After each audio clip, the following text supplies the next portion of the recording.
What's up, family? Welcome back to Truthville, USA. I am Q. One of the cutest things is when the leftists realize that they have been defeated.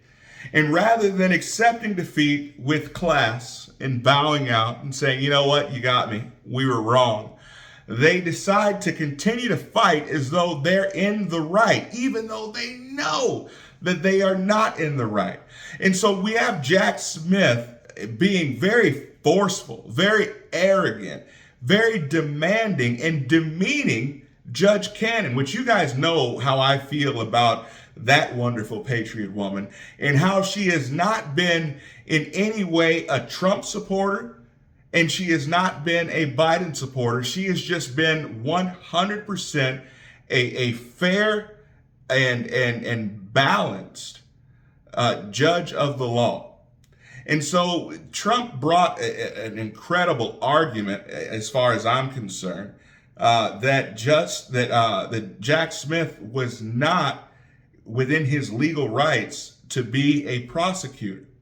Now, the argument was that Jack Smith was operating under a shadow government, which I know for most people they would say, oh man, that's kind of conspiracy theory-ish, but it's really not.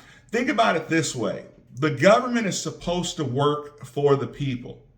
One of the things that is so paramount in our form of government, being a republic and not a democracy, is that our form of government requires checks and balances, whereas no portion, whether it be executive, legislative, or judicial, no part of the government rises above the other.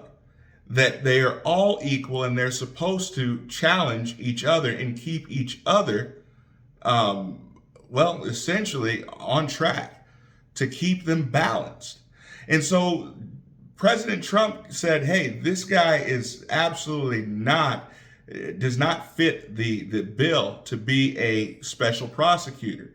One, he's never been a U.S. attorney, which means that he is not been confirmed by the Senate, and for him to be allowed to have this position and just be unilaterally appointed by the DOJ and by Merrick Garland, that's not legal. That's not right. No one has ever acknowledged him. No one has ever confirmed him in the in the legislative branch, and so therefore his appointment is illegal. And Justice Thomas, even though we all said, hey, it makes perfect sense, Justice Thomas agreed, said he has no authority.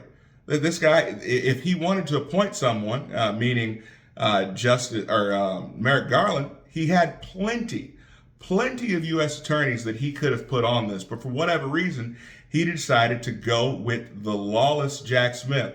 That in and of itself should ring some bells, right? It should make you feel some kind of way. It should make you think, why Jack Smith of all people? But rather go ahead and realize, you know what? The gig is up. I am defeated. Jack Smith has doubled down and he has berated Miss Cannon, or Judge Cannon, hopefully soon Justice Cannon, has berated her and said that basically she doesn't know what she's talking about. She needs to ignore what Justice Thomas said because it wasn't within Justice Thomas's right or his lane, and essentially said Justice Thomas needs to stay in his lane. That is extremely, extremely disrespectful. Justice Thomas knows more about the law, has forgotten more about the law than Jack Smith will ever know. And so he understands he's defeated. He understands that he's on his way out. But rather than acknowledge that, rather than respect the law and respect our judicial system, he's making demands that as Judge Cannon is about to make her ruling about whether or not she should throw this case out completely, he is saying that she needs to completely forget and completely ignore everything that Justice Thomas has said. That's strange, because I happen to believe that if he had come out the other way and said absolutely Jack Smith is in his right, that he would have grabbed hold of that and would have held on it to dear life. Let me know what you guys think about this. Do you guys think that Justice Thomas knows what he's talking about? Do you guys feel that Jack Smith is out of his league? Or do you guys believe, like I do, that he is 100% defeated and he's grasping for straws? Comment below. I'll see you guys next time. Be blessed.